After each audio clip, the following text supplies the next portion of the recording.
परंतु आइए खुदा की बारगाह में हम अपने आप को नम्र करें और जैसे भजनकार कहता है 150 भजन संहिता उसकी 1 और 2 में, यह की स्तुति करो, परमेश्वर के पवित्र स्थान में उसकी स्तुति करो, उसकी सामर्थ्य से भरे हुए आकाश मंडल में उसकी स्तुति करो, उसके पराक्रम के कामों के कारण उसकी स्तुति करो, उसकी अत्यंत बढ़ाई के अनुसार उसकी स्तुति करो।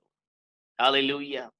आइए आज के सुबह में जब खुदा बाप के चरणों में मैं और आप आज के सुबह में खड़े हुए हैं, तो उसके पराक्रम के कामों के अनुसार उसकी स्तुति हम करेंगे, उसकी अत्यंत बढ़ाई के अनुसार।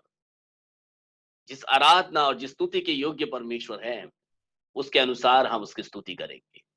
आइए अपने सरों को हम झुकाएंगे और प्रार्थना के साथ परमेश्वर के चरणों में अपने आप को हम समर्पित करेंगे। Hallelujah, hallelujah, hallelujah, hallelujah. धन्यवाद, धन्यवाद, धन्यवाद, धन्यवाद प्रभु यीशु मसीह।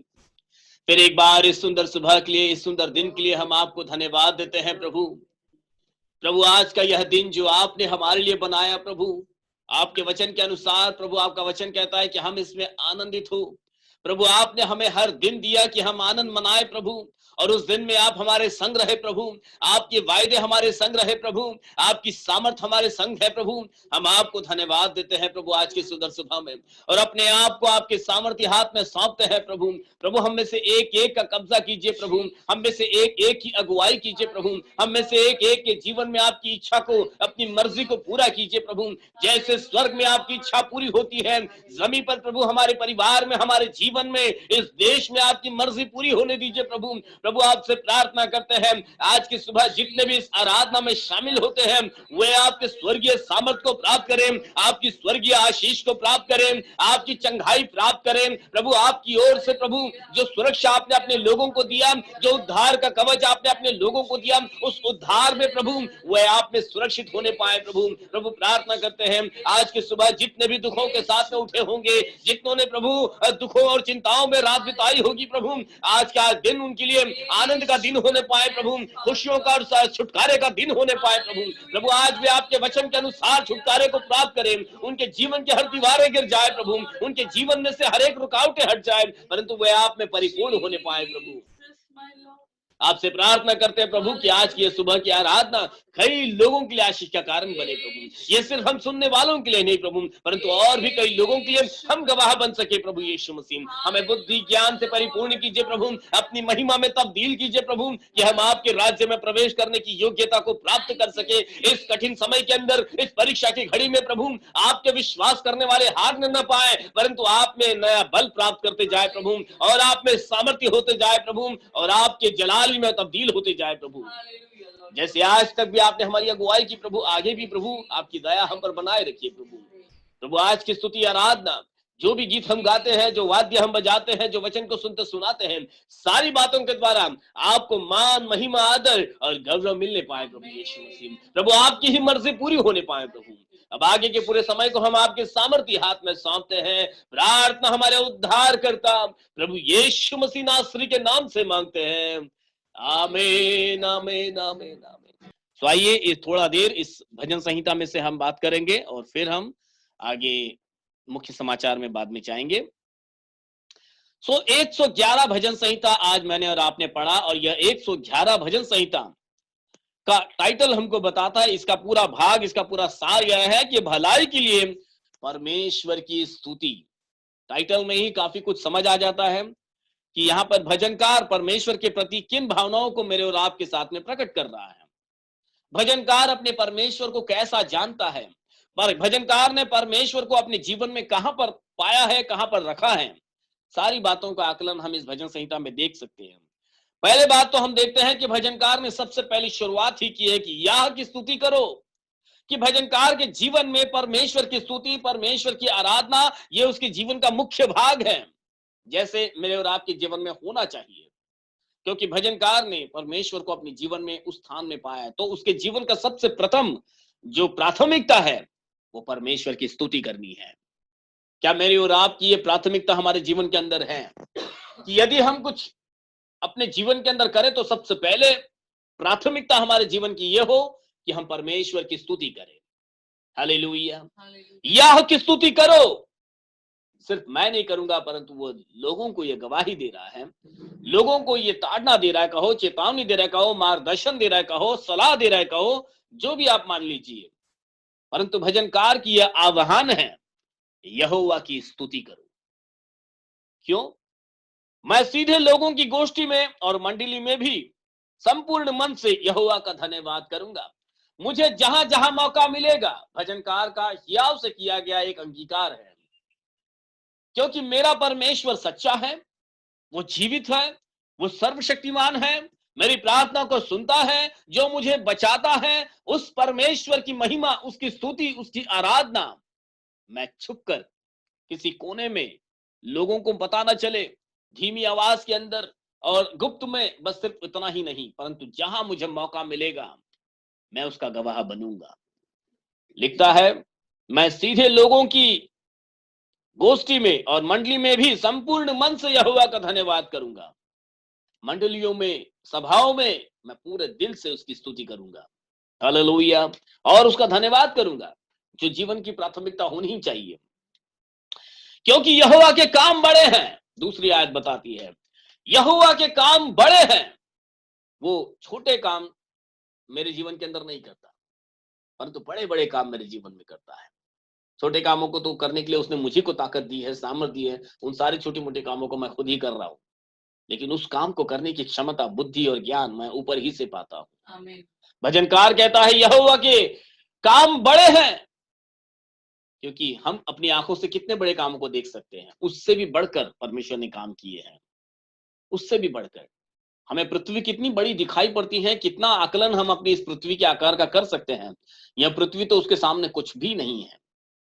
यदि इस पूरी सृष्टि की रचना उसने की है, पूरे कायनात को अगर आप अभ्यास करोगे, तो इस पूरे आकाश मंडल के अंदर पृथ्वी तो एक छोटा सा हिस्सा है।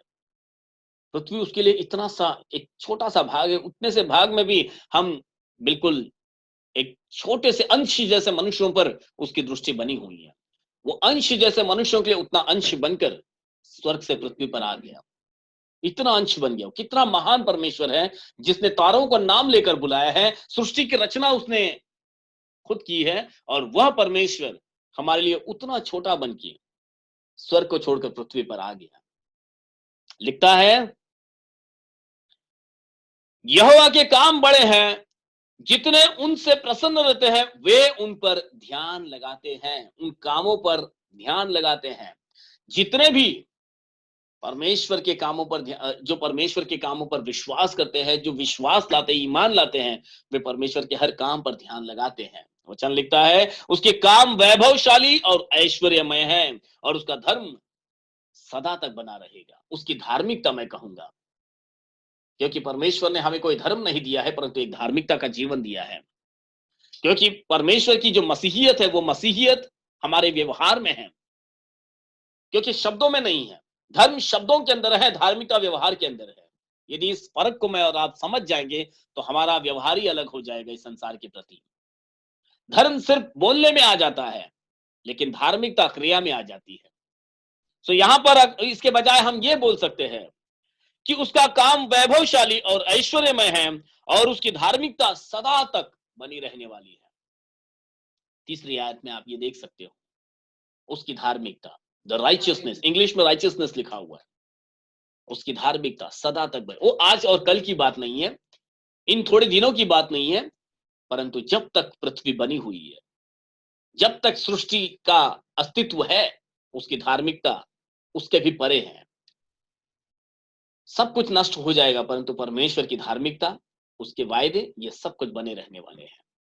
उसकी सदा, उसका कोई अंत नहीं है, वो सदा की है, क्योंकि अनंत काल का पिता है, उसका कोई शुरुआत नहीं है, और परमेश्वर का कोई अंत नहीं है, तो उसकी धार्मिकता का भी कोई अंत नहीं है। लिखता है, उसने अपने डरवैयों को आहार दिया है। पांचवी आयत को आप ध्यान से देख सकते हो। वैसे तो सभी आयतें बहुत ही जीवन का मूल रखती हैं। उसकी चौथी आयत भी कहती है कि उसने अपने आश्चर्य कर्मों का स्मरण कराया है। यहोवा अनुग्रहकारी और दयावंत है। परमेश्वर ने अपने आश्चर्य कर्मों को इस संसार के अंदर, इस पृथ्वी के अंदर प्रकट किया है। वो जीवित परमेश्वर है। लिखता है, वह अनुग्रहकारी और दयावंत है। उसकी दया का विस्तार हम क्या बताएं, क्या बयान करें? क्योंकि गीत तो हम गाते हैं, सागर क्या आसमां की ऊंचाई तो मिल गई, सागर की गहराई मिल गई, परंतु प्रभु तेरे प्यार की गहराई को कोई नाप ही नहीं सका। तो उसके प्यार को, यीशु मसीह के प्यार को कोई नाप ना सका। वो तो असीम है, अति दयालु, अनुग्रहकारी पिता है वो। भजनकार ने हजारों साल पहले इसका अनुभव लिया है, और वही कभी न बदलने वाला परमेश्वर आज मेरे और आपका परमेश्वर है। वही दयावंत परमेश्वर, वही अनुग्रहकारी पिता आज मेरी और आपकी अगुवाई करता है। सो आइए अब उसकी 5वीं आयत यूं कहता है, 111 भजन संहिता पर हम हैं, और उसके 5 आयत में यूं लिखा है, उसने अपने डरवैयों को आहार दिया है। परमेश्वर ने आहार तो पूरे सृष्टि को दिया है, लेकिन यहां पर का वचन बताता है उसने अपने डरवैयों को आहार दिया है। आहार तो सब पाते हैं, लेकिन जीवन का आहार किसको मिलता है? यीशु मसीह ने कहा कि जो रोटी स्वर्ग से उतरी है वो मैं ही हूं, मैं ही जीवन की रोटी हूं। तो जितने उसके डरवैये हैं, जो परमेश्वर का भय मानते हैं, जो यीशु मसीह पर ईमान लेकर आते हैं, वे उस स्वर्गीय रोटी को खाने पाते हैं। वरना इस पृथ्वी की रोटी तो सबको मिल रही है, क्योंकि वो तो सारी सृष्टि से प्रेम करता है। उसने जगत से प्यार किया ताकि कोई नाश ना हो जाए। तो रोटी तो सबको मिल रही है। फिर भी आज हम देख सकते हैं, इस रोटी के लिए लोग बहुत गलत फैसले भी कर रहे हैं। मैं तो मानूंगा जहां है, यदि वहीं पर रहकर वे इंतजार करेंगे, तो प्रभु उनके लिए रोटी वहीं पर लेकर दे, लाकर देने वाला परमेश्वर है। जहां पर है वहीं पर रोटी मिल सकती है, यदि यदि आप थोड़ा संयम बनाए रखोगे। कई लोग संयम खो गए हैं, और अपनी यात्राओं में, इन दिनों में कितने ही लोग अपनी यात्राओं में ही एक्सीडेंट के मारे और चलते हुए रास्ते में कुछ दुर्घटनाएं हो रही हैं, और वे रास्ते में ही अपनी प्राण त्याग रहे हैं। गए हफ्ते हमने औरंगाबाद वाला देखा किस्सा, कि रोटियां तो वे लेकर चले, लेकिन उस रोटी को खा ना सके, पटरियों के नीचे वे सभी कुचल दिए गए। कल की खबर आप देखे होंगे, कल नहीं परसों की खबर, कि जो ट्रक का एक्सीडेंट यूपी में हो गया, उन्होंने भी अपने लिए बहुत सारा सामान, रोटी और सब कुछ रास्ते में खाने के लिए और घर में ले जाने के लिए लेकर गए थे, सब कुछ रास्ते में ही बिखर गया, और बहुत बड़ी दुर्घटना वहां पर हो गई। खबर तो आप सभी पढ़ रहे होंगे, क्योंकि आप घर में हैं, तो खबर पढ़ने के सिवा, सुनने के सिवा अब दूसरा और काम ज्यादा बचा भी नहीं है। घर के अंदर ही हम अपने कई कामों को इस समय हम कर पा रहे हैं, तो खबर तो आप पढ़ ही रहे होंगे आज परिस्थिति क्या है। खुदा बाप का वचन बताता है, यहाँ पर हमने 5वीं आयत पढ़ी, उसने अपने डरवैयों को, लिखा है, आहार दिया है। वह अपनी वाचा को सदा तक स्मरण रखेगा। जो वायदे परमेश्वर ने मुझे और आपको किए हैं, वो भूलने वाला परमेश्वर नहीं है, सदा तक स्मरण रखने वाला परमेश्वर है। क्योंकि हमने जिस परमेश्वर पर विश्वास किया, वो जीवित परमेश्वर है। कब्र खुली पड़ी है, और लिखा है वहां पर, वो कब्र में नहीं, वो जीवितों में है। जब यीशु मसीह के चेलों में से यीशु मसीह को कुछ लोग उस कब्र में ढूंढने गए, तो स्वर्गदूत ने उनसे कहा, तुम उस जीवते को मुर्दों में कहां ढूंढते हो? वो तो जीवित हो चुका है। तो मैं और आप उस जीवित परमेश्वर पर विश्वास करते हैं, और वो जीवित परमेश्वर अपनी बच्चों की जरूरतों को जानता है। जो स्वाभाविक भोजन है वो तो सबको मिल रहा है, लेकिन जो आत्मिक भोजन है, उस आहार से हम में से कोई वंचित नहीं रहेगा। अपने लोगों को वो आत्मिक भोजन से तृप्त करेगा, यदि हम उसमें बने रहेंगे। उसके डरवैयों को लिखा है, जो यहोवा का भय मानने वाले हैं, वे उस आत्मिक आहार को खाकर तृप्त किए जाएंगे। हालेलुया। सो उसके 9 आयत में, सभी आयतों पर नहीं जाना चाहूंगा समय बचाने के लिए। उसके 9 आयत में लिखा है, उसने अपनी प्रजा का उद्धार किया है। उसने अपनी वाचा को सदा के लिए ठहरा दिया है। उसकी वाचा को वो कभी भूलेगा भी नहीं, बल्कि उसने सदा के लिए ठहरा दिया। मतलब उस वाचा अब टलने वाली वाचा नहीं है, वो हमेशा अटल बनी रहने वाली वाचा मैंने और आपने पाई है। उसने अपनी प्रजा का उद्धार किया है। क्या हमने उस प्रजा के अंदर हम शामिल हुए हैं? क्या उस प्रजा में हमने अपने आप को लाए हैं? क्योंकि कई आज इस संसार के अंदर है जिन्होंने सिर्फ यीशु मसीह पर इसीलिए विश्वास किया ताकि वे कुछ समय के लिए चंगाई को प्राप्त कर सके, उस समय की जरूरत को पाने के लिए उन्होंने यीशु मसीह पर विश्वास किया। लेकिन बहुत थोड़े हैं जिन्होंने यीशु मसीह को अपना उद्धारकर्ता करके बनाया। हम किन में खड़े रहते हैं? बहुतेरे एक बहुत बड़ी भीड़ कहीं जगह हमको दिखाई देगी। कुछ क्षण के लिए वो भीड़ होती है, वो भीड़ यीशु मसीह के जमावड़े की तरफ दिखाई तो देती है, पर कुछ क्षण के लिए। क्योंकि वो भीड़ ज्यादातर चंगाई पाने के लिए आई हुई भीड़ होती है। उस समय की जरूरत पूरी करने की आशा से वो भीड़ जमा हुई होती है। यीशु मसीह के समय में भी ऐसा हुआ करता था, आज भी कई जगह पर ऐसा होता है। बड़ी भीड़ कई जगह पर जमा तो हो जाती है, लेकिन ये सदा के लिए नहीं होती है। ये कुछ समय के लिए, क्षण भर का भीड़ होता है वो। लेकिन थोड़े होते हैं, जैसे 12 चेले थे, वे कभी यीशु मसीह से अलग नहीं होते थे। वे यीशु मसीह के बनकर रहे, और उनके द्वारा जो कार्य हुए वो आज तक मैं और आप उसके गवाह हैं। जो चेलों के द्वारा कार्य हुए, क्योंकि यीशु मसीह के संग रहे वे। हालेलुया। द स्क्रिप्चर सेज, उसने अपनी प्रजा को, जो यीशु मसीह की प्रजा है, जो यीशु मसीह के चेले हैं, जो यीशु मसीह के संग रहते हैं, जो यीशु मसीह को अपना उद्धार करता करके मानते हैं, उनके लिए खुदा का कलाम बताता है वह उनका उद्धार करता है। उद्धार का डिस्क्रिप्शन इससे पहले मैंने कई बार दे चुका हूं। अभी यह समय नहीं है कि मैं आपको उद्धार का डिस्क्रिप्शन बताऊं। यदि मैंने और आपने उद्धार पाया है, तो हमने इस संसार की सबसे बेशकीमती, जिसकी कोई कीमत लगा ही नहीं जा सकती है, ऐसी बात हमने अपने जीवन में प्राप्त कर ली है। तो हमारी आशा वक्त वक्त दो वक्त की रोटी के लिए ना हो, हमारी आशा आजकल के आशीषों के लिए ना हो, परंतु हमारी आशा उस उद्धार को पाने के लिए होने पाए। और यहोवा प्रभु यीशु मसीह अपने डरवैयों को उद्धार देने वाला परमेश्वर है। लिखता है, उसने अपनी प्रजा का उद्धार किया है, उसने अपनी वाचा को सदा के लिए ठहरा दिया है। आखिरी आयत बताता है कि बुद्धि का मूल यहोवा का भय है। जिस दिन से आपने यहोवा का भय मानना शुरू कर दिया, उस दिन से आपने बुद्धि का इस्तेमाल करना शुरू कर दिया। बुद्धि आपके अंदर पनपने लग गई उसी दिन से, जिस दिन से आपने यहोवा का भय मानना शुरू किया, क्योंकि यहोवा का भय ही बुद्धि का मूल है। और कुछ बातें मैं आगे आपको बताऊंगा। यहाँ फिलहाल भजन संहिता पे हम यहाँ पर विराम लेंगे, और फिर हम एक गीत को गाने के द्वारा। Praise Jesus, Lord. Hallelujah, Lord. Hallelujah, hallelujah, hallelujah, Lord Jesus.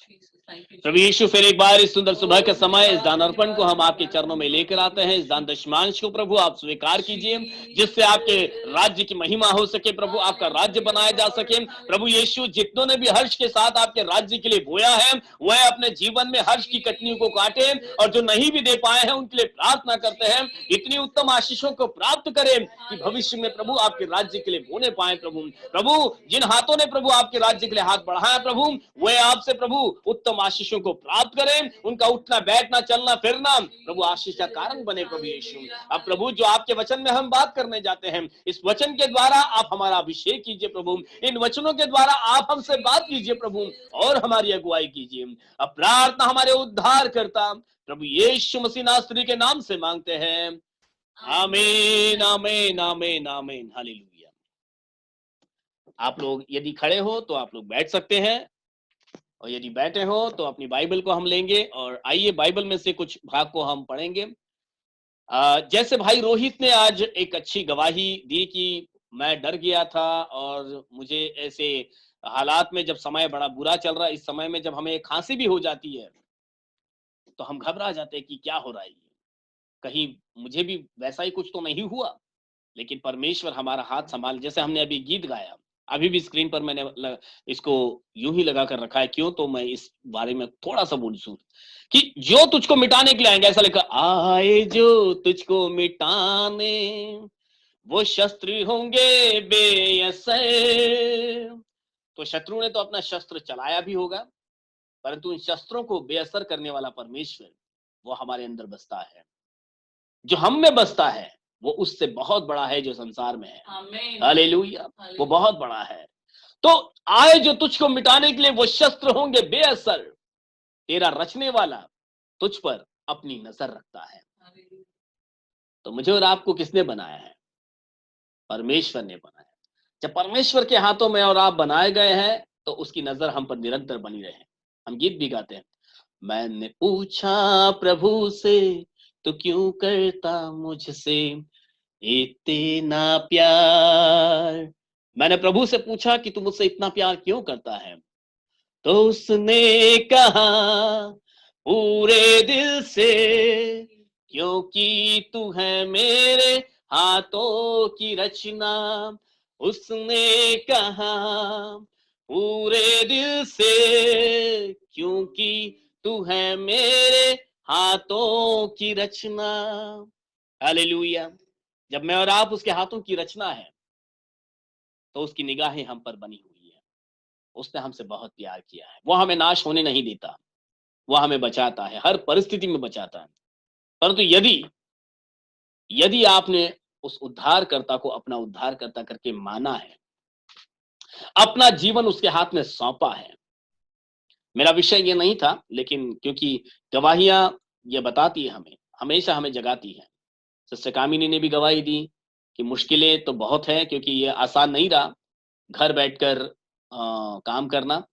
Office का माहौल अलग होता है, वहां की परिस्थितियां अलग होती है, वहां पर अलग तरीके से काम होता है। लेकिन जब वही काम घर में करना होता है, तो ये टफ हो जाता है, चैलेंजिंग हो जाता है। और माहौल तो ऐसा भी बना है कि अब तो काम को बचा कर रखना भी है, और सारी चीजों को संभल कर जो फैसले भी लेने हैं, तो संभल कर लेने हैं। तो ऐसे समय में जब परमेश्वर हमारे साथ है, तो वह हमें हर हर एक इसमें से मार्ग निकाल कर देने वाला परमेश्वर है। तो ये गवाहियां हैं जो हमें जगाती है। तो आइए इसी बात पर हम बात करें। जैसे कामिनी की गवाही थी, सिमरन की गवाही थी, सिस्टर सिमरन की गवाही थी। बहनों के लिए ये दौर थोड़ा सा चैलेंजिंग बना हुआ है। आज थोड़ा सा मैं बहनों के प्रति होकर बोलूंगा। भाइयों के बारे में तो मैंने कई प्रचार करता रहा, पौलुस के बारे में, तिमुथियुस के बारे में और तीतुस के बारे में। ऐसे कई चीजें हमने और भी आगे सुनते रहेंगे, क्योंकि भाइयों से तो बहुत सारे उदाहरण सीख के लेने जैसे हैं। पर तो आइए कुछ उदाहरण हम बहनों से लेंगे, क्योंकि आज का दौर ऐसा है ना, लॉकडाउन की परिस्थिति में बहनों की चुनौतियां अब बढ़ गई है। पहला ऐसा नहीं था। पहले तो क्या होता था कि जो बहनें घर से काम कर रही है, मतलब जो घर का काम कर रही है, हाउस वाइफ्स जो है, उनके लिए इतना चुनौतीपूर्ण तो नहीं था। हाँ, मतलब चुनौती तो होती थी, ये नहीं कहता हूं कि इतनी ज्यादा नहीं थी। चुनौती तो उनके लिए होती है जब सब अपने अपने काम पर निकल जाते हैं, पुरुष अपने काम पर चले जाते हैं, बच्चे अपने स्कूल चले जाते हैं। तो बहनों के लिए होता है कि उनके आने से पहले सब कुछ खाना बना कर रखना, सब कुछ तैयार रखना, हर चीजें जो पेंडिंग है घर के अंदर के सारे काम को करके रखना का भी एक चुनौती हुआ करता था। लेकिन अब वो चुनौतियां बढ़ गई है, क्योंकि अब सब घर पे ही है, और घर पे रहते हुए इन सारी बातों को पूरा करना ये एक चैलेंजिंग बन चुका है। मैं उन सारे चैलेंजेस को नहीं बताना चाहूंगा। ये तो आप सब भली भांति जानते हो, आपके घर में सब हो रहा है तो आपको पता है सब। तो मैं वो नहीं कहूंगा। लेकिन ऐसे समय में कहो या हर समय में कहो, बाइबल में ऐसे उदाहरण हम देख सकते हैं, जहां पर जब बहनों को निर्णय लेने का समय आया, जब बहनों को मौका मिला कि हम कुछ करेंगे, तो उन्होंने कुछ उत्तम करके बताया। तो मैं जाने माने कैरेक्टर्स को नहीं बताना चाहूंगा। एक कैरेक्टर जो आप में से कईयों ने सुना भी होगा, मैंने इस पर प्रचार किया भी हूं। लेकिन आज सुबह मेरे हृदय में आया कि चलो आज मैं अबीगेल के बारे में बात करूं। अबीगेल, आप में से कितने जानते हैं मैं नहीं जानता, परंतु हम में बहुतेरे हैं जो अबीगेल के बारे में जानते हैं। तो आइए थोड़ा देर हम अबीगेल के बारे में सीखें कि क्या अबीगेल के बारे में हम सीख के ले सकते हैं, उसे हम क्यों उसमें से ऐसे समय के अंदर मैं उसके बारे में क्यों बात कर सकता हूं। आइए निकालेंगे। पहला समूएल उसकी 25वीं अध्याय, पूरी अबीगेल के बारे में लिखा गया है, जो दाऊद की पत्नी थी। आप में से कितना जानते हैं मैं नहीं जानता हूं, क्योंकि ये बहुत बार लोगों को पता ही नहीं होता दाऊद की पत्नियों के नाम। तो मैं सारे नामों को पूछकर क्विज कॉन्टेस्ट नहीं खेलूंगा यहाँ पर। लेकिन दाऊद की पत्नियों में से एक अबीगेल थी, और उसके बारे में कुछ बिंदुओं को मैं और आप देखेंगे। ज्यादा समय हमारे पास नहीं है, लेकिन जल्दी जल्दी से मैं कुछ बिंदुओं को आपके सामने रखूंगा, और पूरा अध्याय भी पढ़कर समय नहीं ये करूंगा मैं। लेकिन आपको मैं एक घटना बता दूंगा कि अबीगेल को हमें क्यों याद करना है। 25वीं अध्याय, आप इस आराधना के बाद कहो या अपने समय में पूरी अध्याय को पढ़ लेना अच्छे से। आपको अबीगैल के समय पर किए गए निर्णयों के द्वारा मालूम पड़ जाएगा कि एक स्त्री होने के नाते अबीगैल ने कितना बड़ा कार्य किया। और आज मैं और आप अबीगैल के स्थान में अगर आ गए, तो आज मेरी और आपकी क्या जिम्मेदारी है। ये सिर्फ बहनों के लिए नहीं है, तो इन भाइयों के लिए भी है, क्योंकि अबीगैल मुझे और आपको दर्शाती है, और उसके आसपास जो परिस्थितियां हो रही हैं वो हमारे हर एक परिस्थितियों को दर्शाती है। और वहां पर जो दाऊद है वो यीशु मसीह को दर्शाते हैं। तो इस सारी बातों को मैं आपको एक छोटा सा ग्लिम्स करके आपको मैं बताऊंगा, छोटा सा उसको सारांश में मैं बताऊंगा। पूरी घटना को बताने के लिए तो मुझे काफी समय चाहिए होगा, लेकिन आपको थोड़ा थोड़ा करके मैं बताऊंगा।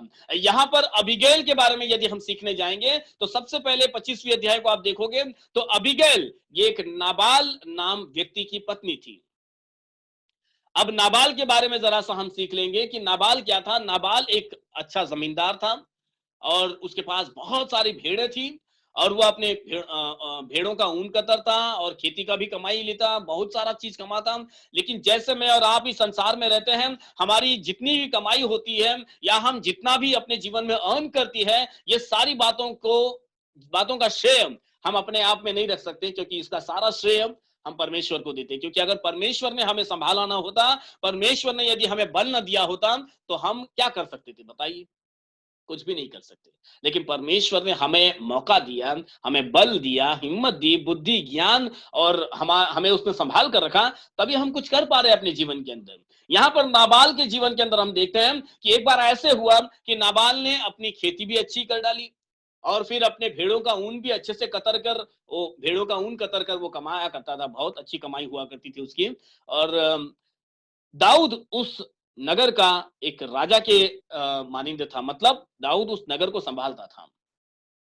तो एक बार दाऊद के लोग नाबाल के पास गए और नाबाल से कहा कि देख, तूने अच्छा कमाई किया है, ऊन तूने कतरा और तेरी कमाई बड़ी अच्छी हुई है। तो ये कमाई होने का कारण भी उन्होंने बताया कि दाऊद के लोगों ने उसको संभाला था, उसकी भेड़ों का नुकसान होने नहीं दिया था।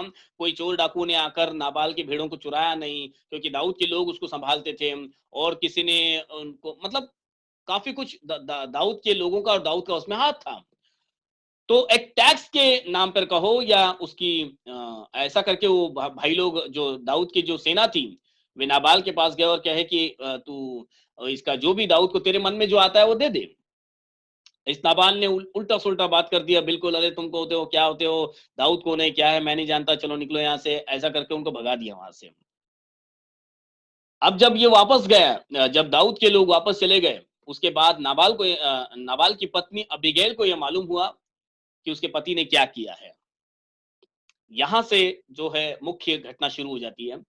जैसे नाबाल की पत्नी अबीगैल को यह पता चला कि उसके पति ने दाऊद के लोगों को किस तरह से उल्टे पांव भेज दिया और दाऊद क्या है, इसके बारे में जब सारी कल्पना उसको है, उसको मालूम है दाऊद कौन है और किस कारण आज हमारे घर में जो भी हम अच्छा अगर कमा पा रहे हैं, जो भी हमारे खेती में अच्छा कुछ आ रहा है, तो इसका कारण क्या है वो भी सब कुछ जानती है। और अब जब इसके पति ने उसके लोगों को वापस भेजा तो इसका क्या परिणाम हो सकता है, वह परिणाम भी यह स्त्री जानती थी, अबीगैल। तुरंत अबीगैल ने जो कुछ तैयारियां की, तुरंत अपने लोगों को जमा किया और अच्छा बहुत कुछ भोजन और खेती की अच्छी अच्छी चीजें जमा करके, और जो भी अच्छा कुछ पैकेज बना सकती थी, तो एक अच्छा पैकेज बनाकर वो, इससे पहले कि दाऊद इनको घात करने के लिए, उसका जो परिणाम था वो दाऊद अब इनके ऊपर क्रोध होने वाला था। दाऊद अब तो नाबाल को मार ही देने वाला था। दाऊद नाबाल को मारने के लिए निकल ही चुका था, क्योंकि उसके लोगों ने जाकर दाऊद को जो भी बताया, उससे दाऊद को गुस्सा भी आया, नाराज भी हुआ कि चलो इसके इसके बारे में अब उसके साथ में वैसा ही किया जाए जैसा उसने हमारे साथ किया है। तो दाऊद निकल गया नाबाल को मारने के लिए।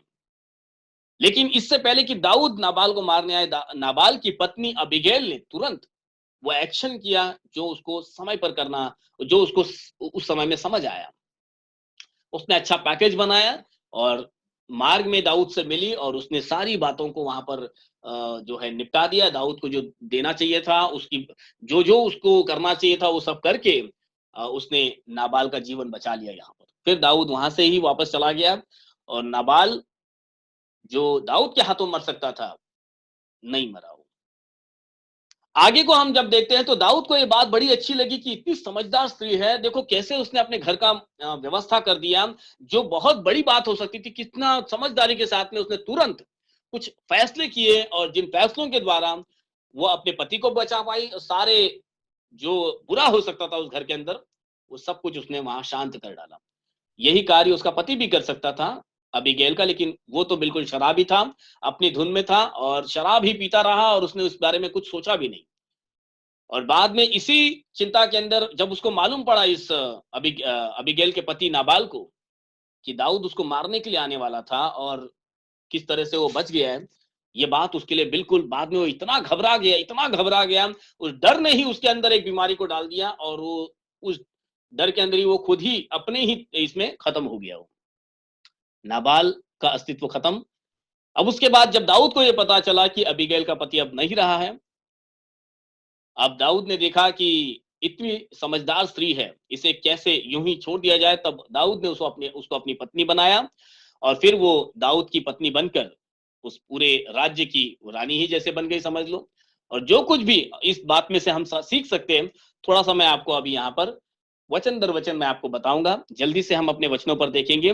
यहाँ पर हम 5 एक्शन अबीगैल के बारे में देख सकते हैं कि ऐसे क्या 5 चीजें अबीगैल ने की जो आज मुझे और आपको करना जरूरी है, जिसकी अपेक्षा परमेश्वर मुझसे और आपसे लगाता है। कि देखो, परमेश्वर का क्रोध तो एक ही जगह पर है, वो क्रोध खत्म नहीं हुआ है, क्रोध तो है, लेकिन क्या है, हमारे अंगीकार, हमारे व्यवहार, यीशु मसीह का लहू उस क्रोध को ढांप कर रखता है। परमेश्वर का दंड तो सदा से है ही, वो खत्म नहीं हुआ है, तो वो है, उसके बारे में मैं किसी और दिन बताऊंगा कि वो दंड कैसे बना रहता है, वो खत्म नहीं होता।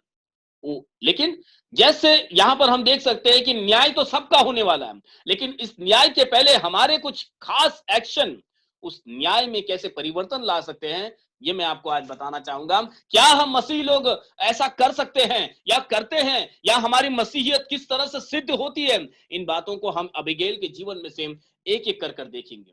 सबसे पहले वचन निकालेंगे, नीति वचन उसके 4 अध्याय 5 और 7। नीति वचन 4 अध्याय का 5 वचन भी पढ़ लेंगे तो बस हो गया।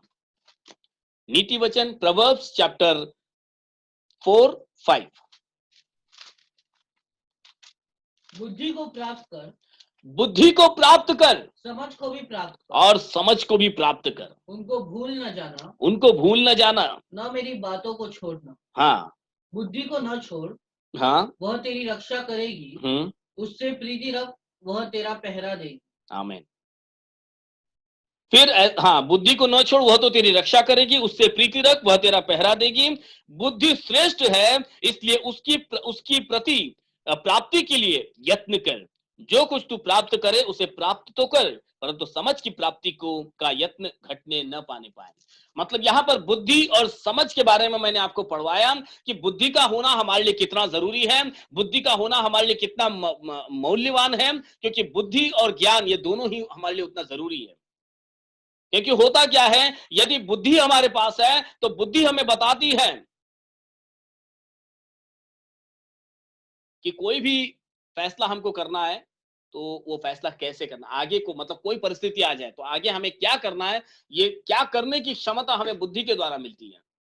लेकिन ज्ञान से, जब ज्ञान भी होगा साथ में, तो ज्ञान से क्या होगा, जो करना है वो कैसे करना है वो ज्ञान के द्वारा प्राप्त होता है। इसलिए बुद्धि और ज्ञान ये दोनों का साथ साथ होना हमारे लिए बहुत जरूरी है। बुद्धि और ज्ञान, इसकी प्राप्ति कर। अबीगैल ने इन दोनों चीज का इस्तेमाल सही रीति से किया है। आज परमेश्वर हमसे ये मांग करता है कि अबीगैल ने नीति वचन को शायद बहुत ही अच्छे से ध्यान दिया है, जबकि ये नीति वचन उसके बाद लिखा गया है, लेकिन इस नीति वचन के मार्ग पे वो सही रीति से चली है। नीति वचन लिखने वाले, ज्यादातर नीति वचन सुलेमान के द्वारा लिखे गए, और सुलेमान दाऊद का बेटा था।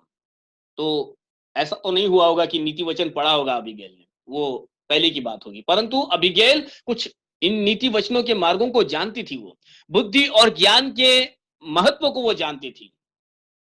सबसे पहले अबीगैल ने क्या किया इस जगह पर, उस बात को हम देखेंगे।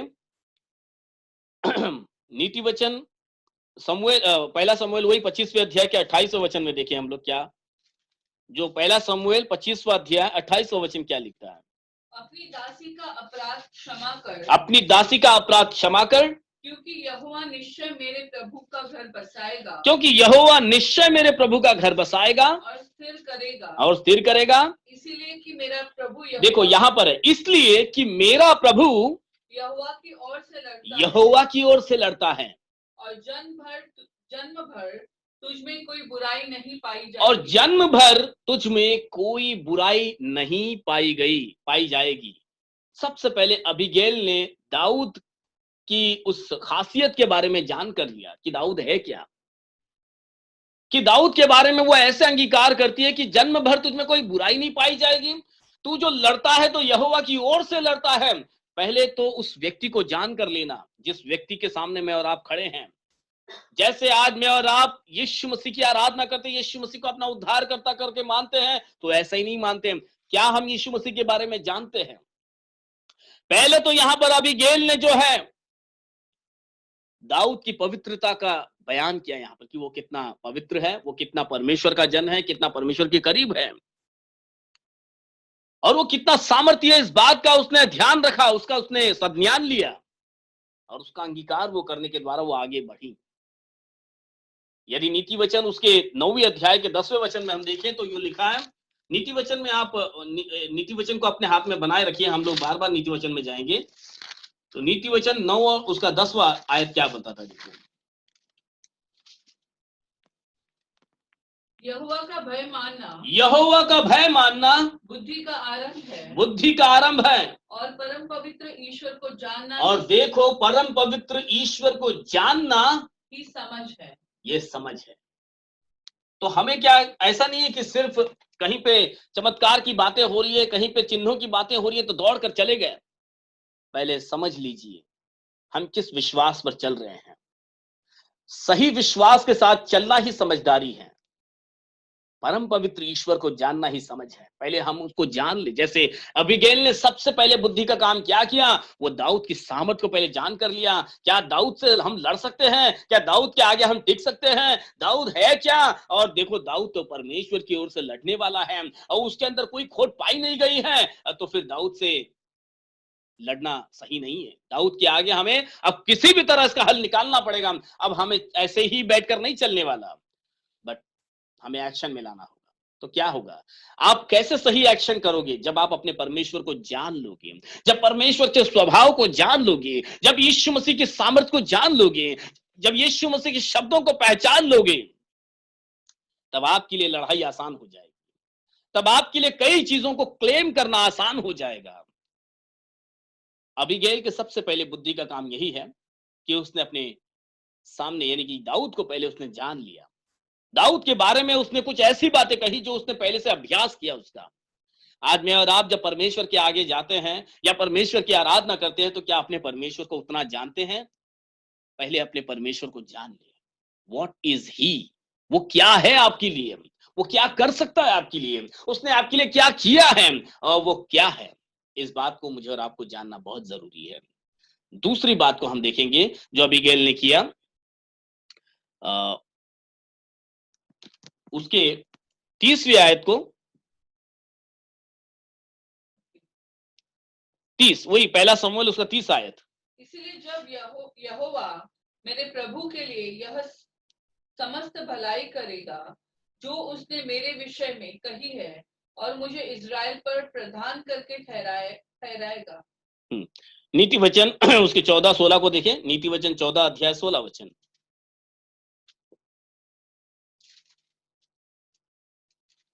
बुद्धिमान डर कर बुराई से हटता है, तो बुद्धिमान जो है वो डर कर क्या करता है? बुराई से हटता है। परंतु मूर्ख, लेकिन एक मूर्ख है ढीठ होकर निडर रहता वो है। ढीठ होता है और निडरता से बना रहता है। समझदार और मूर्ख दोनों के बीच का एक अंतर बताया। दूसरी बात जो अबीगैल ने की समझदारी के साथ, उसने इस युद्ध को टालने का भरकस प्रयत्न किया। इस युद्ध में से ऐसा नहीं कि चलो हम भी कुछ हैं, जैसे उसके पति नाबाल ने कहा कौन है दाऊद, देख लेंगे क्या होगा वो। लेकिन अबीगैल का एक्शन अलग था। उसने वो भी जानती थी कि हम भी, हमारे पास पैसे हैं, अपनी जन और सेना को खड़ा कर देंगे तो लड़ सकते हैं। लेकिन जब उसने दाऊद को जान लिया कि दाऊद की ताकत क्या है, दाऊद किसकी ओर से लड़ रहा है, दाऊद के अंदर क्या चीजें हैं, वो सब जो अभ्यास किया, तो सबसे पहले समझदारी का काम किया उसने, युद्ध को टालना। आज मेरे और आपके जीवन में कई बार ये अवसर आ जाते हैं, युद्ध की परिस्थिति आती है, तो हमारे पास क्या व्यवहार होता है? देख लेंगे यार, उसने ऐसा किया है, मैं उसके साथ ऐसा करूंगा, मैं तो बदला लूंगा और फिर मैं देखा मेरे पास क्या कुछ कम है क्या, मैं उससे कुछ कम नहीं हूं, जरा मेरे सामने तो आने दो। ऐसी एक ना अनेक ऐसी चीजें होती है जिसमें हम युद्ध को टालने की नहीं सोचते हैं, परंतु युद्ध को और भी उकसाने की सोचते हैं और बड़े युद्ध की कामना करते हैं, क्योंकि हम सब अपने आप में बड़े ताकतवर हैं। लेकिन परमेश्वर के लोगों में ये बात ना होने पाए। जैसे अबीगैल ने एक समझदारी का काम किया, युद्ध को भड़काने के विषय में कुछ नहीं। देखो, और पत्नियों ने अपने अपने पतियों को और भड़काया, और उसीलिए बड़े बड़े युद्ध हुए इस संसार के अंदर। कहा जाता है ऐसे कि इस संसार में जितने भी बड़े बड़े युद्ध हुए, उन युद्धों का मूल किसी न किसी स्त्री से ही शुरू हुआ है, क्योंकि उस स्त्री ने अपने पति को इतना भड़काया, इतना कुछ यहाँ वहां की बातें कर दी कि पति ने जोश में आकर युद्ध की घोषणा ही कर डाली। आज कई परिवारों में ये होता है, पति तो शांत होते हैं लेकिन पत्नी पीछे से चाबी घुमाती रहती है। ऐसा आपको बोल दिया, आप तो ऐसा है नहीं, देखो तो आपको ये बोलना चाहिए था उसको, जाओ अभी बोलो उनको, नहीं तो आज खाना मिलेगा ही नहीं दोपहर का। ये एक उदाहरण बता रहा हूं, और कई परिवारों में ये हाल है। पत्नियों का जो काम होना चाहिए था कि इस लड़ाई को किसी तरह खत्म करने का विषय निकालें, लेकिन वे तो और भी चाबी दे रहे हैं, और भी उकसा रहे हैं कि चलो ये लड़ाई तो और भड़के, और फिर उसका परिणाम देखकर फिर हाँ, हम भी देखेंगे क्या होता है उसमें, हम तो किसी से कम है ही नहीं। ऐसा नहीं है, परंतु अबीगैल ने जो समझदारी का काम किया, इस अपने पति के पास जाकर उसने और भी नहीं भड़काया कि देखो दाऊद आ रहा है, अपनी सेना लेके आ रहा है, कि आप कम हो क्या, चलो हमारे पास पैसा है, खर्चा करके 25-30 लोगों को जमा करते हैं, और भी पास वाले शहरों वालों को पैसा देंगे और फिर लड़ाई करेंगे। क्या कौन होता है ये कि हमसे आकर इस तरह से मांगने वाला? और अबीगैल ने ऐसा नहीं किया।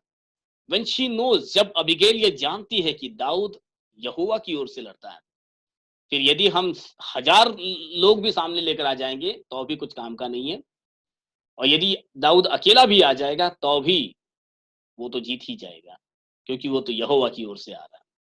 ऐसे ही हम अपने जीवन के अंदर जब कोई ऐसी युद्धजन्य परिस्थिति आती है, लड़ाई झगड़े का कोई कारण आता है, तो हर एक स्त्रियां या हर एक पुरुष, यदि मैं अबीगैल की जगह अपने आप को देखता हूं, तो मैं तो यीशु मसीह की दुल्हन के समान अपने आप को देखता हूं।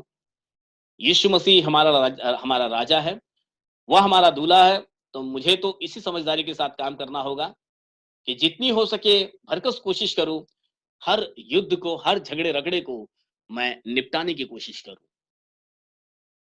प्रभु ने कहा, धन्य है वे, 5वीं आयत, मत्ती उसके 5वें अध्याय के अंदर आप पढ़ सकते हो, धन्य है वे जो मेल कराने वाले हैं, क्योंकि वे परमेश्वर के पुत्र कहलाएंगे।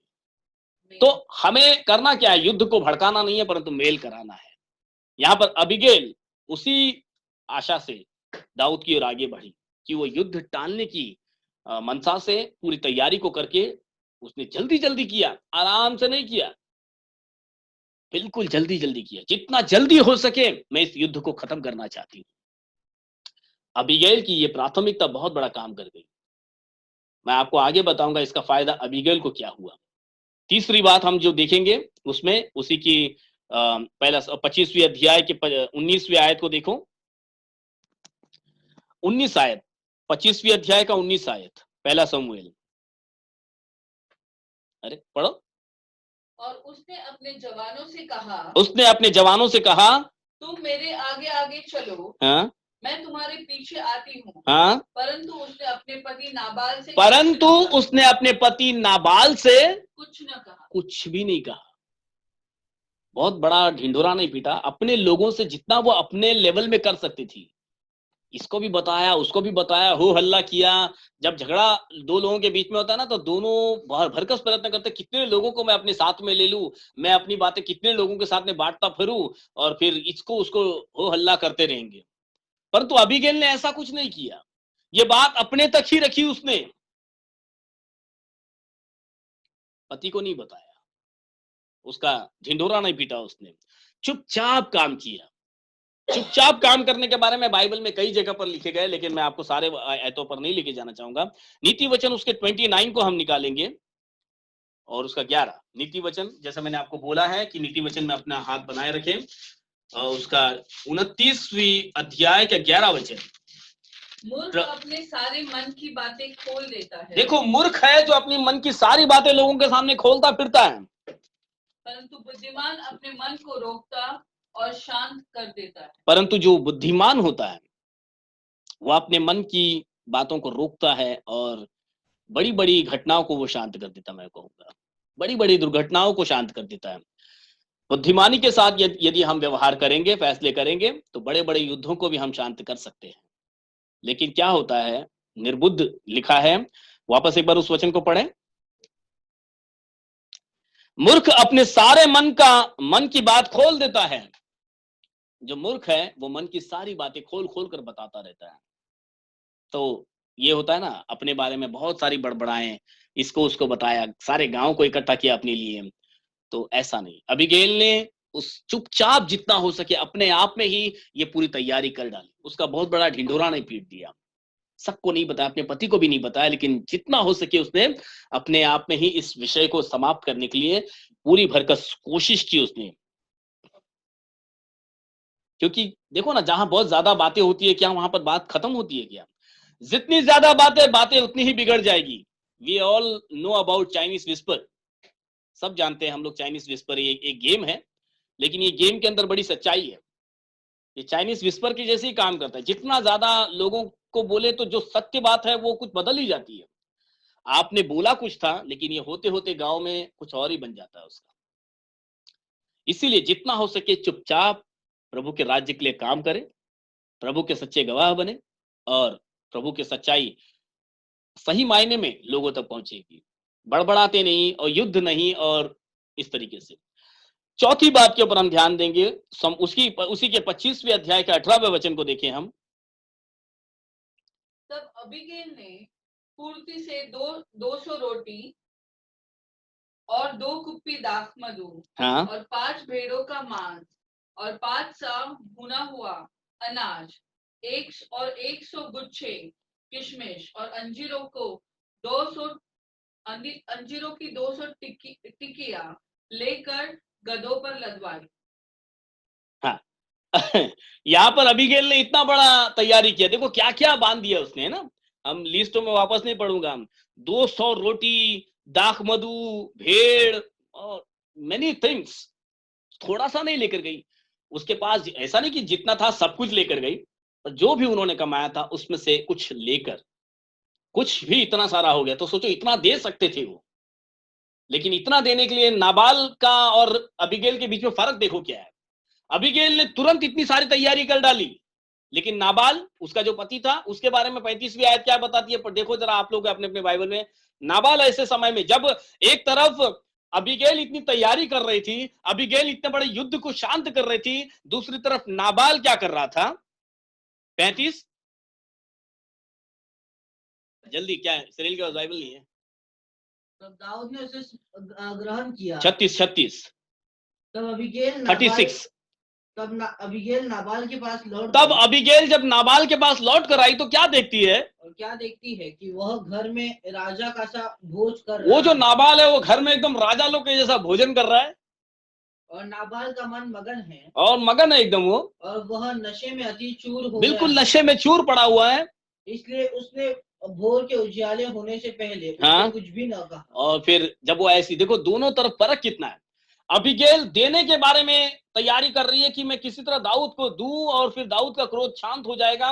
उत्तम उत्तम चीजों को बांध कर उसने तैयारी करके, ऐसा नहीं कि दाऊद को फोन करके बुला दिया कि इधर आओ तेरा पूरा पार्सल लेके जा, ऐसा नहीं। पूरा चीज अपने गधों पर, घोड़ों पर बांध के, उतनी मेहनत करके वो एक स्त्री होते हुए भी वहां पर जाकर दाऊद के लोगों में वो दी। क्यों? क्योंकि उसको पता था इसका जो प्रतिफल है वो अच्छा होगा। लेकिन उसके बिल्कुल उलट जब वो घर आकर देखती है तो नाबाल बिल्कुल नशे में धुत और बिल्कुल खा पी के एकदम मजे में बिल्कुल लापरवाह सा पड़ा हुआ है। ये परिस्थिति आज इस संसार में, दो तरह की परिस्थिति लोगों में है। जो सच्चे मसीह वे जानते हैं कि खुदा को हमें किस तरह से ऊपर रखना है, ऊंचे उठाकर रखना है। खुदावंद ही है जो हमारी खेती बाड़ी को आशीषित करता है, हमारे कमाई को आशीषित करता है, वो हमें संभालता है। और जो सच्चे परमेश्वर को जानते हैं कि किसके कारण से यह हमको मिलता है, वे परमेश्वर को लौटा कर देने के बारे में बराबर सोचते हैं, और वे पूरा भरकस प्रयत्न करेंगे कि हम परमेश्वर को उत्तम दान दें। लेकिन दूसरी तरफ जो लोग बिल्कुल लापरवाही का जीवन जी रहे, वो किस तरह से बिल्कुल नशे में धुत, बिल्कुल अपनी ही जीवन को जी रहे होते हैं। उन्हें कोई फिक्र नहीं होती है कि दूसरी तरफ क्या हो रहा है। एक आत्मिक युद्ध का सा परिस्थिति है, और लोग, यानी कि यहां तक कि उनकी नाबाल की खुद की पत्नी इतनी तैयारी में लगे, उससे भी बिल्कुल अनजान, अपने ही दुनिया में मगन और मस्त है। दोनों का परिणाम भी अलग अलग आया है। जो अबीगैल ने किया उसका परिणाम और जो नाबाल ने किया उसका परिणाम, इन दोनों में एक बड़ा अंतर हम इसी थोड़े से आयतों में आगे देख सकते हैं। अबीगैल ने अपना जो पूरी तैयारी की, आप उसके नीति वचन उसके 10 अध्याय के 5वें वचन को देखना। 10 अध्याय 5वां वचन, नीति वचन जल्दी से निकालो। जो बेटा धूपकाल में बटोरता जो है, बेटा धूप काल में बटोरता है वह बुद्धि से काम करने वो वाला बुद्धि है, से काम करने वाला है, परंतु जो बेटा कटनी के समय भारी नींद में पड़ा रहता है, जो बेटा कटनी के समय भारी नींद में पड़ा रहता है। वह लज्जा का कारण होता है। यहां पर एक जमा करने वाला व्यक्ति दिख रहा है धूप काल के समय, और यहां एक दूसरा व्यक्ति है जो आराम से भारी नींद में सोने वाला दिख रहा है। नाबाल सो रहा है, अबीगैल दे रही है, कुछ कर रही है काम, कटनी के समय में, उस धूप काल के समय में बटोर रही है। उसी नीति वचन के 18वें अध्याय के 16 वचन को पढ़ना।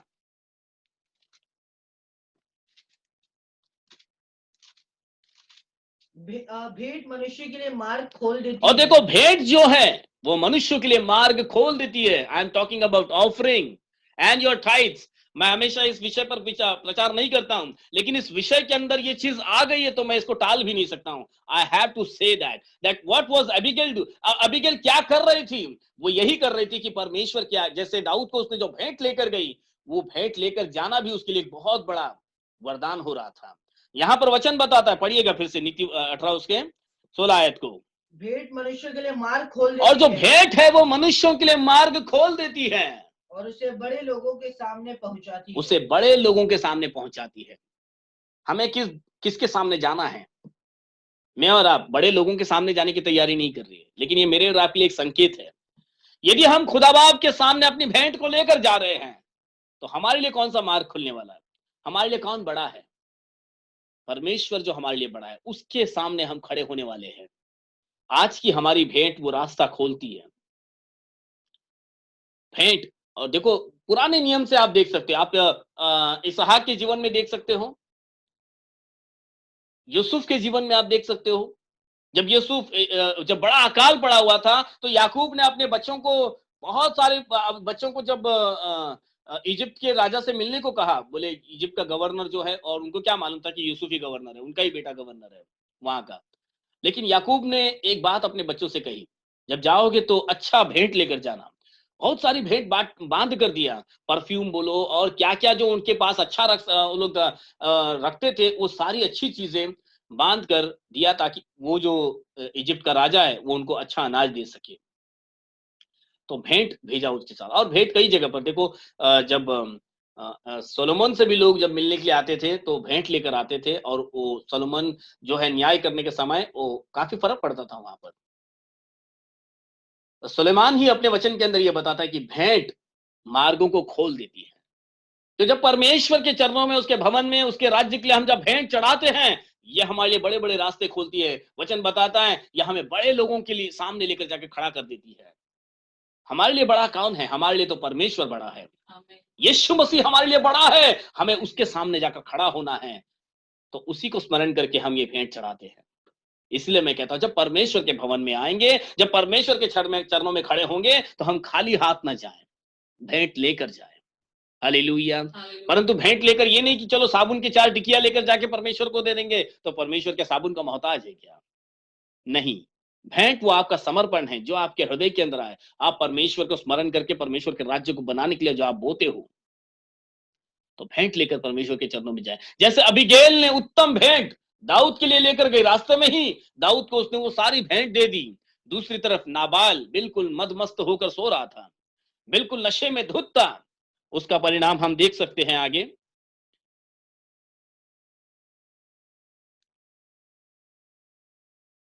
उसके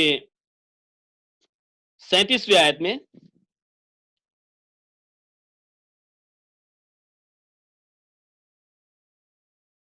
37 और 38, पहला समूएल 25वीं अध्याय, वापस उसी में जाएंगे और उसका 37 38 पढ़ लीजिए। देखो क्या हो गया नाबाल का। सवेरे जब नाबाल का नशा उतर गया, सवेरे जब नाबाल का नशा उतर गया, तब उसकी पत्नी ने उसे सारा हाल कह सुनाया। हाँ तब उसके मन का हियाव जाता रहा हाँ और वह पत्थर सा सुन्न हो गया। हाँ और 10 दिन के पश्चात यहोवा ने नाबाल को ऐसा मारा कि वह मर गया।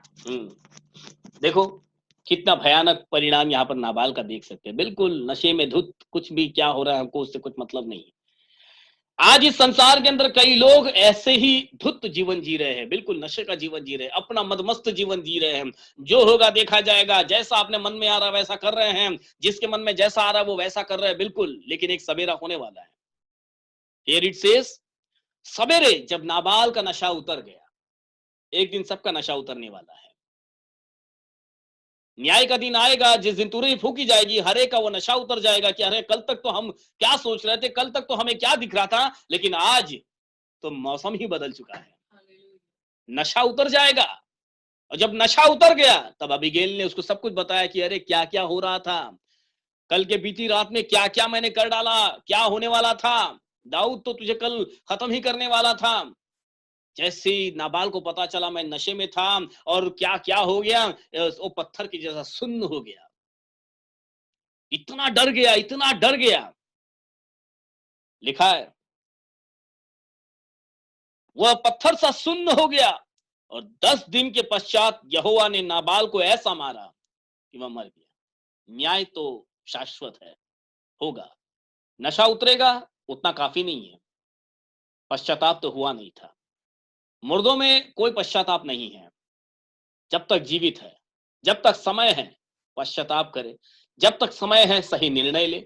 जब तक समय है परमेश्वर के हाथ में अपना जीवन सौंपे। जब तक समय है बुद्धि और ज्ञान के साथ सही निर्णय ले ले, तो नाबाल की परिस्थिति नहीं आएगी। आज इस संसार में कई नाबाल घूम रहे हैं, बिल्कुल मदमस्त नशे में अपनी लाइफ जी रहे हैं। जैसा हमको चाहिए वैसा हम करेंगे, परंतु उस हर नाबाल की नींद एक दिन खुलने वाली है।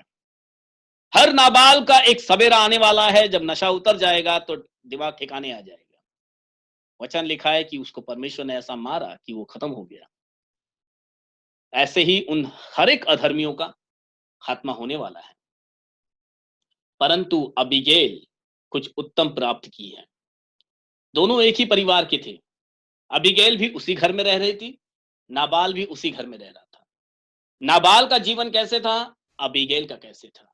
अबीगैल ने अपना उत्तम, अबीगैल ने जान लिया परमेश्वर का मतलब दाऊद का क्रोध क्या है। दाऊद से क्या बोलते, दाऊद को नाराज करने का परिणाम क्या हो सकता है, ये अबीगैल को मालूम था। नाबाल ने बिल्कुल हल्के में ले लिया उसको, क्योंकि उसके पास पैसे थे। उसके पास तब तक बड़ी ताकत लग रही थी उसको।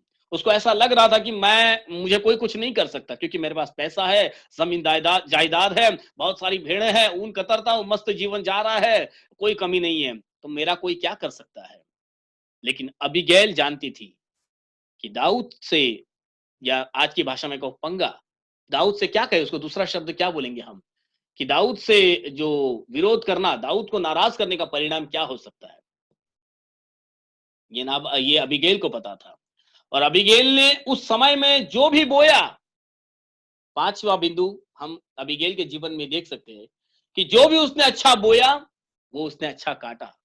उसके जीवन में सब कुछ उससे 10 गुना, 20 गुना कहो या 100 गुना लौटकर वापस आ गया। कैसे आ गया वापस, देखिए उसके आगे 42वीं आयत। तब एबिगेल फुर्ती से उठी तब अबीगैल फुर्ती से उठी और गधे पर चढ़ी, हाँ, और उसकी 5 सहेलियां उसके पीछे पीछे हो ली, हाँ, और वह दाऊद के दूतों के पीछे पीछे गई, हाँ, और उसकी पत्नी हो गई। और वो उसकी पत्नी हो गई। दाऊद को उसका ये व्यवहार इतना भाया। अब उसका पति तो रहा नहीं, अब वो उस संसार की नहीं थी, यानी कि उस नाबाल की नहीं थी। जैसे मैं और आप इस संसार के हैं, इस बात को बहुत ही अच्छा रेवलेशन है इसके अंदर, किसी और दिन भी बात करेंगे। लेकिन देखो यहां पर अबीगैल अब तक नाबाल की पत्नी थी। मतलब जैसे मैं और आप इस संसार के अंदर रह रहे हैं, तो ये संसार हमारे लिए नाबाल के समान ही है।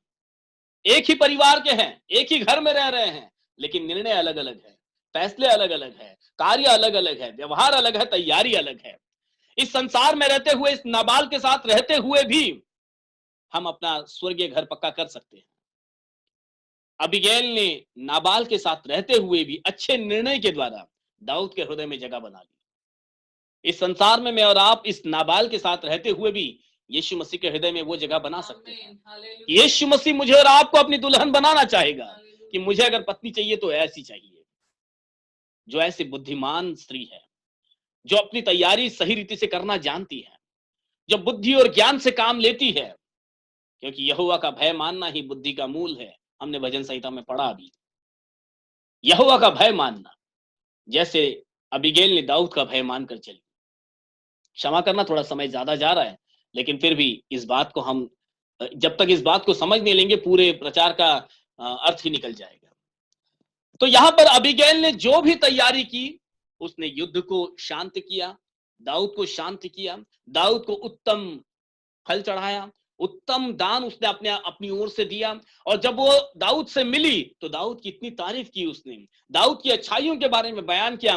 मैं और आप भी जिस यीशु मसीह की अच्छाई के बारे में जानते हो ना, बयान करना सीख जाइए।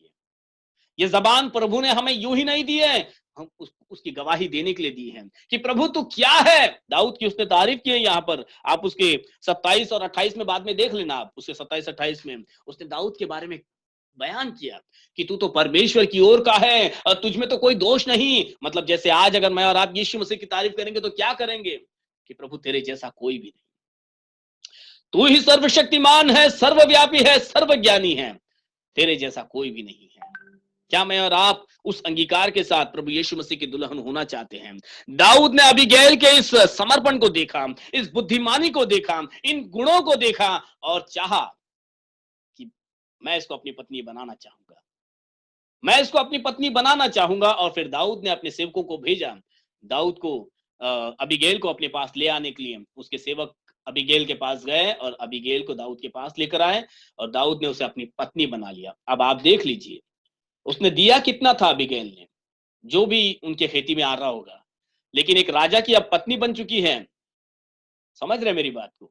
अब जो भी उस राज्य के अंदर है वो सब कुछ उसी का हो गया है।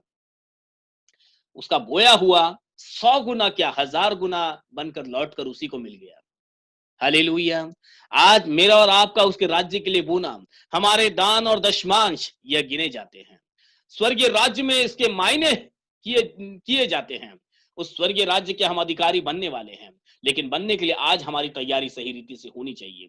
आज हमें उस युद्ध को टालना है जिस युद्ध की तैयारी में हम सब लगे हुए हैं। आज हमें उस समझदारी के साथ हमारे यीशु मसीह को जानना है, उसकी तारीफ के योग्य उसकी तारीफ करनी है, अपने राजा को पहचानना है।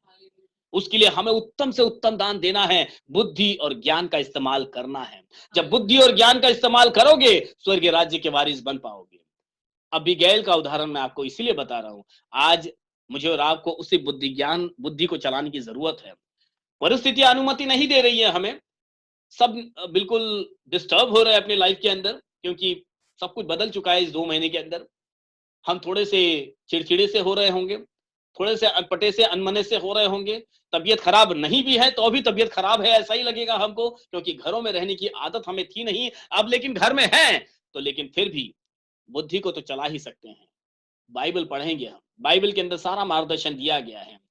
अबीगैल ने दाऊद के बारे में बहुत अच्छी जानकारी ली, बहुत अच्छा काम किया उसने। जो अच्छा काम किया वो अच्छा काम 100 गुना लौटकर वापस आया उसको। हालेलुया। उसको तो कुछ भी नहीं हुआ, एक हानि भी नहीं हुई। नाबाल तो इस संसार से रुखसत हो गया, उसका अंत कोई अच्छा नहीं हुआ, क्योंकि उसने उसके जीवन की लापरवाही उसके जीवन के अंदर कुछ अच्छा लेकर नहीं आई। लापरवाही को छोड़ दें, जिम्मेदार बन जाए, बुद्धिमानी को इस्तेमाल करें, क्योंकि बुद्धि का मूल ही परमेश्वर का भय मानना है। परमेश्वर का भय मानना बुद्धि का मूल है।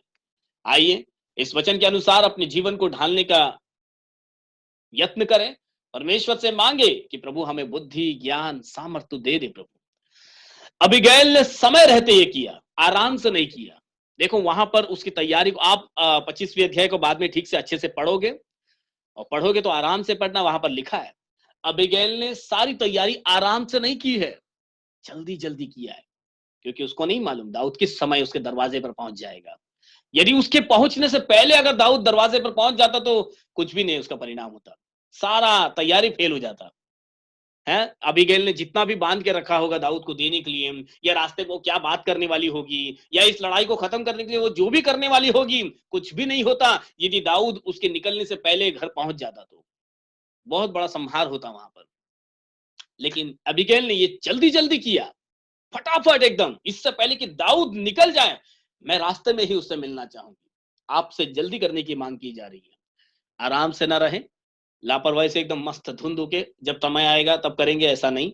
This is your time, start today. आज से तैयारी करें, आज से हम प्रभु को अपना जीवन समर्पित करें, प्रभु को जानना, उसको पहचानना और प्रभु के आगे बिल्कुल सिद्ध होना, जैसे अबीगैल ने अपने आप को सिद्ध किया है, क्योंकि हम सबको उसकी दुल्हन बनना है। प्रभु यीशु मसीह इस वचन के पढ़े जाने पर हम सबों को आशीषित करें। आइए हम खड़े हो जाएं, प्रार्थना करें। मैं चाहूंगा कि आज, क्या भाई विक्की, आज आप हमारे अगुवाई करोगे प्रार्थना में? ब्रदर विक्की, यदि आप हमको सुन रहे हो, मैं चाहूंगा एक छोटी सी प्रार्थना के साथ हमारी अगुवाई कीजिए और फिर अंतिम प्रार्थना मैं करूंगा।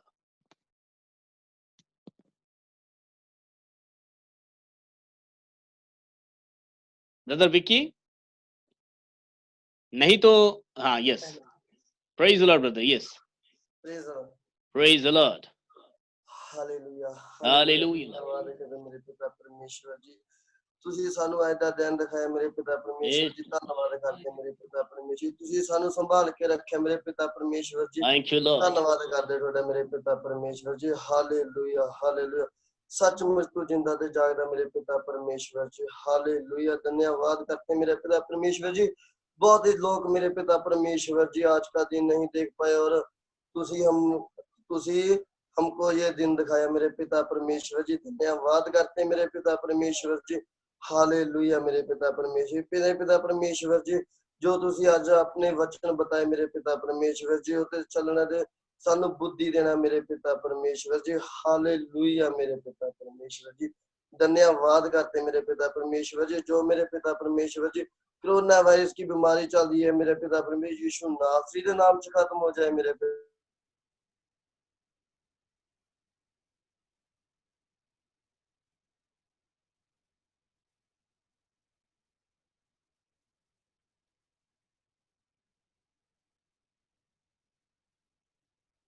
आपने संभाल के रखा मेरे पिता परमेश्वर, धन्यवाद करते मेरे पिता परमेश्वर जी। हालेलुया, हालेलुया, हालेलुया मेरे पिता परमेश्वर, धन्यवाद करते मेरे पिता परमेश्वर जी। प्रार्थना यीशु मसीह के पवित्र नाम विच मांगदा, आमीन, आमीन। हालेलुया, हालेलुया लॉर्ड जीसस, प्रभु यीशु, फिर एक बार धन्यवाद के हृदय के साथ प्रभु हम अपने आप को आपके चरणों में लेकर आते हैं प्रभु, कि आपने हमें जीवन के वचन दिए हैं प्रभु। जैसे भाई विकी ने प्रभु अपनी विनती आपके चरणों में रखी है प्रभु, क्या ऐसे संकट काल के समय प्रभु आपकी महिमा, आपका सामर्थ्य, आपकी दया इस संसार पर प्रकट होने पाए। प्रभु यीशु आपसे मांगते हैं, पूरी कलीसिया एक मन होकर आपसे प्रार्थना करती है प्रभु, कि प्रभु आपकी दया इस सृष्टि पर प्रकट होने पाए प्रभु। आज ये सृष्टि मैली हुई पड़ी है प्रभु, इस वायरस ने प्रभु अपना एक प्रकोप प्रभु, एक अपना ऐसा काम दिखाया प्रभु, कि जिसके आगे मनुष्य जाति हतबल है प्रभु, परंतु हम मनुष्यों के लिए प्रभु आप सबसे बड़े हो प्रभु। जिन मनुष्यों में आप बसते हो प्रभु, उसके सामने और कोई वस्तु बड़ी हो ही नहीं सकती प्रभु। प्रभु आपके शब्दों से सागर शांत हुआ है, तूफान शांत हुए हैं प्रभु। प्रभु आपकी महिमा इस सृष्टि पर प्रकट हो। हर एक वो व्यक्ति जो बीमारी के हालात में प्रभु, हर एक वो व्यक्ति प्रभु जो सिर्फ घबराहट से भी प्रभु इस संसार को छोड़कर जा रहे हैं, प्रभु आपसे प्रार्थना करते हैं आपकी महिमा प्रकट होने पाए, आपकी सामर्थ प्रकट हो। जितने भी आपके लोग हैं प्रभु, जितने भी आपको अपने जीवन में अपना उद्धार करता करके मानते हैं, वह आप में पूरी सुरक्षा को प्राप्त करें और यह सृष्टि भी आप में बचाई जाए प्रभु। इस सृष्टि को एक और मौका मिले प्रभु, कि वे आपको उद्धार करता करके माने प्रभु। आपकी जलाल को, आपकी महिमा को प्रभु इस सृष्टि पर प्रकट कीजिए प्रभु। जैसे अबीगैल ने प्रभु अपने जीवन के अंदर बुद्धिमानी के साथ प्रभु काम किया, ऐसे प्रभु आपके सुनने वाले अपने जीवन के अंदर बुद्धिमानी के साथ काम करने के लिए आप उन सबों की अगुवाई कीजिए, सहायता कीजिए और आपके वचनों का प्रकाशन उनके जीवन में आप प्रकट कीजिए प्रभु यीशु। प्रभु अबीगैल के समान वे अपने जीवन में उत्तम तैयारी को करने पाए प्रभु, ताकि वे आपके स्वर्गीय राज्य के अधिकारी बन सके प्रभु, आपके स्वर्गीय राज्य में प्रवेश कर सके प्रभु। प्रभु आप हमारे राजा हो प्रभु, आप हमारे दूल्हे हो प्रभु यीशु मसीह। हमें आपके लिए तैयारी करनी है और तैयार होना है प्रभु, परंतु प्रभु कई बातों में हम नासमझ हो जाते हैं प्रभु, परंतु आपकी आत्मिकता के द्वारा प्रभु हम समझदारी को प्राप्त कर सके प्रभु। जैसे जैसे हम इन संगतियों में आगे बढ़ते हैं, आप में सिद्ध होते जाए प्रभु, आपके राज्य के अधिकारी बनते जाए प्रभु यीशु मसीह। हमें अपने और करीब आने के लिए प्रभु सारे मार्गदर्शन हमें दीजिए प्रभु। आप हम सबों से बात कीजिए प्रभु, और अपनी आत्मा से हम सबको भर दीजिए प्रभु। प्रभु यीशु, जितने भी जरूरतमंद आज की सुबह में अपनी जरूरतों को आपके चरणों में रखते हैं, उनकी हर जरूरतों को अपने दया के भंडार से पूरा कीजिए प्रभु। और प्रभु, उनके हर एक पैसों की जरूरत हो या कोई भी चीज की जरूरत हो प्रभु, अपनी दया के भंडार से उनकी जरूरतों को आप पूरा कीजिए प्रभु। पुकारने वालों के पुकार को आप स्वीकार कीजिए प्रभु। उन्हें चंगाई का जीवन, छुटकारे का जीवन, शांति और आनंद का जीवन दीजिए प्रभु यीशु मसीह। प्रभु यीशु मसीह, आने वाले हर एक दिनों में प्रभु हम आपकी अगुवाई की मांग करते हैं।